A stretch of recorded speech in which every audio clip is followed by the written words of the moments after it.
Olá, meus irmãos, meu nome é Hamilton Batista, sou trabalhador do Centro Espírita Fraternal Teresa d'Ávila e hoje estudaremos do Evangelho segundo o Espiritismo o capítulo 23, Estranha Moral, continuação do item 9, que fala não vim trazer a paz, mas a divisão, e o item a ser estudado será o item 10. Mas antes, vamos fazer a nossa prece inicial. Senhor, nosso Deus e nosso Pai, em nome do nosso Mestre Jesus, queremos rogar a Tua proteção, a Teu amparo, que certamente sempre se faz através dos trabalhadores incansáveis do bem, dos nossos anjos guardiães e espíritos protetores. E em nome, Senhor, da nossa patronesse, Teresa d'Ávila, Francisco de Assis, irmão Rafael e o nosso irmão Birajara, é que pedimos a Tua autorização para dar início ao estudo em torno do Evangelho segundo o Espiritismo. Que assim seja, graças a Deus. Meus irmãos, o item que estudaremos, conforme eu já falei, é o item 10. Mas antes eu preciso ler um pouco do item 9 para que a gente possa ter uma ideia geral daquilo que nós estamos estudando. No item 9, ele fala assim: nosso querido Jesus, não penseis que vim trazer a paz, não vim trazer a paz, mas a espada. Porque vim separar o homem do seu pai, a filha da sua mãe e a nora da sua sogra. E o homem terá inimigos aqueles da sua casa. É uma anotação do apóstolo Mateus, no capítulo 10, itens 34 a 36. E Lucas, do capítulo 12, itens 49 a 53, também dá a sua versão. Eu vim para lançar o fogo na terra. E que quero eu, senão ele se acenda? Devo ser batizado num batismo. E quanto me sinto desejoso de que isso aconteça. Julgais que vim trazer paz à terra? Não, eu vos asseguro, mas a separação. Porque de hoje em diante, se houver 5 pessoas em uma casa, elas estarão divididas, umas contra as outras, 3 contra 2 e 2 contra 3. O pai contra o filho contra o pai, a mãe contra a filha e a filha contra a mãe, a sogra contra a nora e a nora contra a sogra. Esse capítulo 23, chamado Estranha Moral, nós vamos observar que certas palavras realmente parece que não foram ditas por Jesus, não é? Por quê? Tem um sentido muito pesado. Se Cristo veio trazer o amor, a paz, se Ele é a personificação do amor, da paz, não é?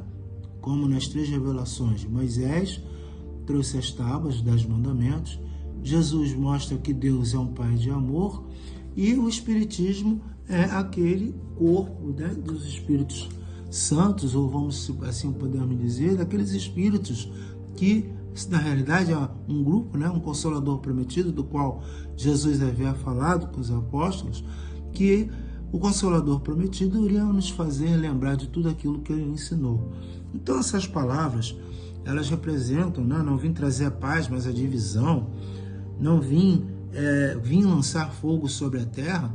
Realmente, a priori, isso nos choca, porque Jesus é amor, Jesus é bondade, Jesus também representa a justiça.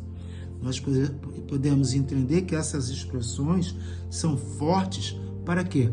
Para que atingisse o homem, levasse o homem a refletir, a pensar. Então, quando ele fala que não vim trazer a paz, mas a divisão, né, são combater o quê? As ideias que estavam o quê? Muito arraigadas, equivocadamente, né? Então, ele vai trazendo uma coisa mais forte, mais carregada, se assim pudermos dizer, até de uma cor mais forte, mas para despertar no homem, né, o que verdadeiramente ele precisava saber, ele precisava entender. Deus é um Deus de amor, de justiça e de bondade. Todos nós somos filhos de Deus. Todos nós, né? Então, quando ele fala fogo na terra, lá no item 10, né? Senão, o que seria esse fogo? Né? Qual a imagem que a gente tem do fogo? É de uma purificação, né? Então, purificar os erros e preconceitos da época.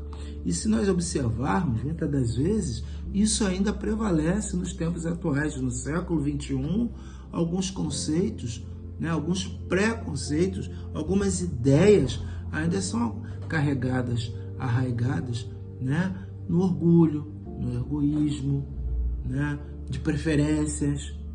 Então, quando ele vai trazendo para a gente, ele vai dando, né, ele mostra que dentro de uma casa, ou seja, pai, mãe, filhos, né, se os pais ainda têm conceitos antigos, ideias antigas, que não trabalharam essas ideias, e quando chega o novo, e toda vez que o novo chega, uma informação nova nos chega, causa o quê? Uma revolução. Uma revolução de ideias, ideias que estavam o quê? Cristalizadas, né? Todo novo conhecimento, ele vai trazer medo, ele traz resistência, ele também traz até violência. Por isso que quando Jesus fala que o pai ficaria contra o filho contraria contra o pai, a nora vai ficar contra a sogra contra a nova. Por quê? Jesus vem trazendo o amor. Quando ele fala a palavra amor, há um grande abalo sísmico espiritual, porque até então não se entendia na sua profundidade essa palavra amor, né? Que quer dizer respeito, atenção, carinho, cuidado. E a gente pode até ver, se a gente tem a possibilidade de voltar no capítulo 11, item 10, é uma mensagem do Espírito Sanson, né? Quando ele fala para nós do nosso progresso como espíritos, ele vai falar assim para nós. Só um minutinho, por favor. Ele diz assim: amai-vos para seres amados, farão o seu caminho. Elas são revolucionárias e seguem uma rota fixa e invariável. Vós, porém, que me ouvis, já adquiristes qualidades, pois sois infinitamente melhores do que há 100 anos. Será que a gente não estava lá? Certamente estávamos lá, junto, àquela época, junto com Jesus. E os estudos espíritas, eles vão fazer o quê? Desenvolveram em nós a compreensão do futuro e assim temos uma certeza, a de avançar em direção a Deus, com todas as promessas que correspondem às aspirações de vossas almas. Assim sendo, deveis vos elevar bem alto, para que possais julgar, sem influências da matéria, não condenando o vosso próximo antes de haver dirigido o vosso pensamento a Deus. Então, esse fogo que Jesus fala, e que daqui a pouco nós vamos ver que a nossa patronesse, querida patronesse, também vai falar, essa purificação, né?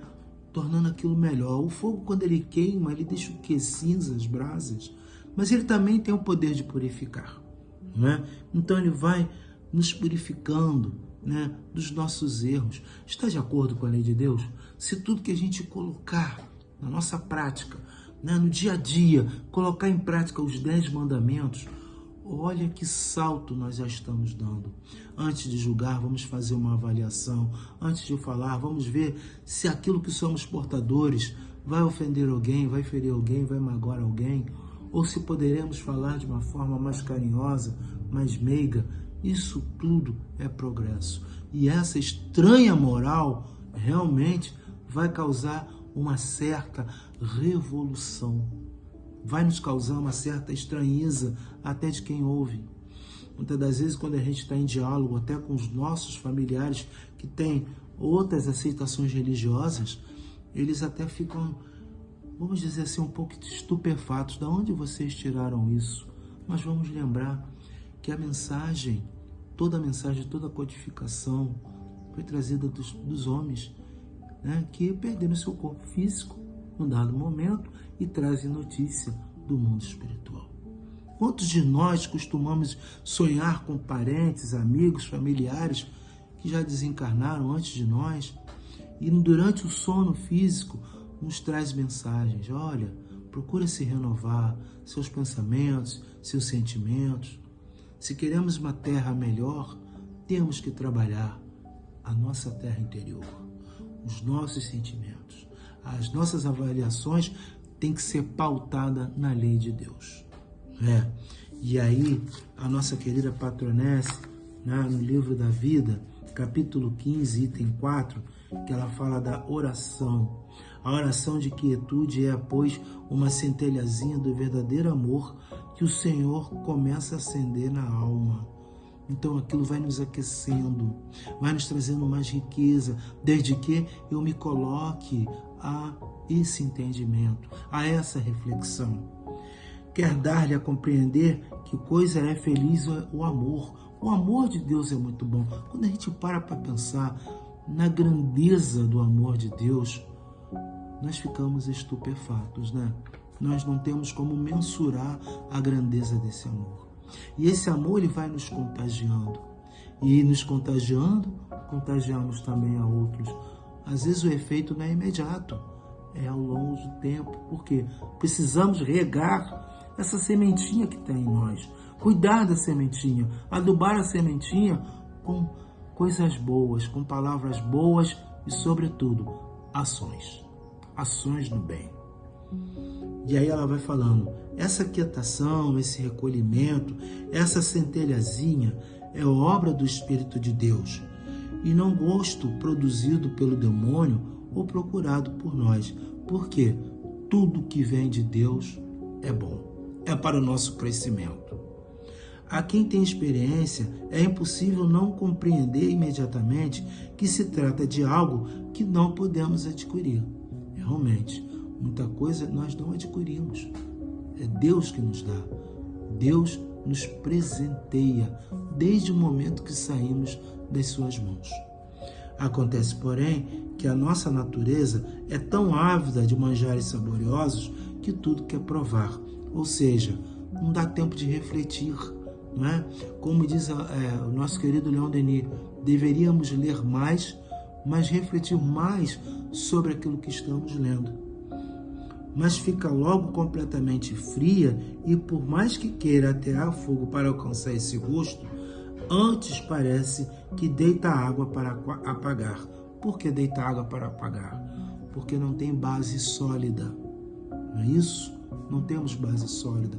A gente mete os pés pelas mãos muitas das vezes e acaba não temos a base sólida.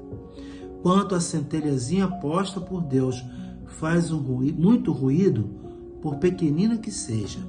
Se a alma não a extingue por sua culpa, é a centelha que começa a aterrar o grande fogo, lançando labaredas do grande amor de Deus, que sua majestade, Jesus, faz lavrar nas almas perfeitas, como direi, no devido lugar. Em tudo tem seu tempo de florescer, de crescer, de dar bons frutos. Mas é preciso trabalhar em nós esses sentimentos de amor, de perdão, de caridade, de fraternidade e de união. O outro tende a errar porque muitas das vezes não conhece, como ela relata aqui, ainda não conhece aquilo que eu já conheço. E eu tendo conhecimento, o que eu tenho que fazer? Tendo conhecimento da lei de Deus, eu tenho que agir dentro da lei de Deus. É isso, meus irmãos, que a gente possa entender melhor essa divisão que Jesus fala. Não é uma coisa material, mas é espiritual. Não é? É trabalhar os velhos conceitos, trocando pelos novos que Jesus nos apresentou, para que sim, possamos dar mais passos firmes e seguros na direção de Deus. Vamos orar. Senhor Jesus, agradecendo esses breves instantes de estudos e de reflexões, sustentados e amparados pela querida patronesse Teresa d'Ávila, Francisco de Assis, Ubirajara e Rafael, nossos guias em particular, que também nos deram a sustentação necessária para o entendimento. E em teu nome, em nome de Jesus, de Maria de Nazaré, da cúpula espiritual do Centro Espírita Fraternal Teresa d'Ávila, damos por encerrado esses breves momentos de estudos e reflexões em torno do Evangelho segundo o Espiritismo. Que assim seja, graças a Deus. Muita paz, meus irmãos.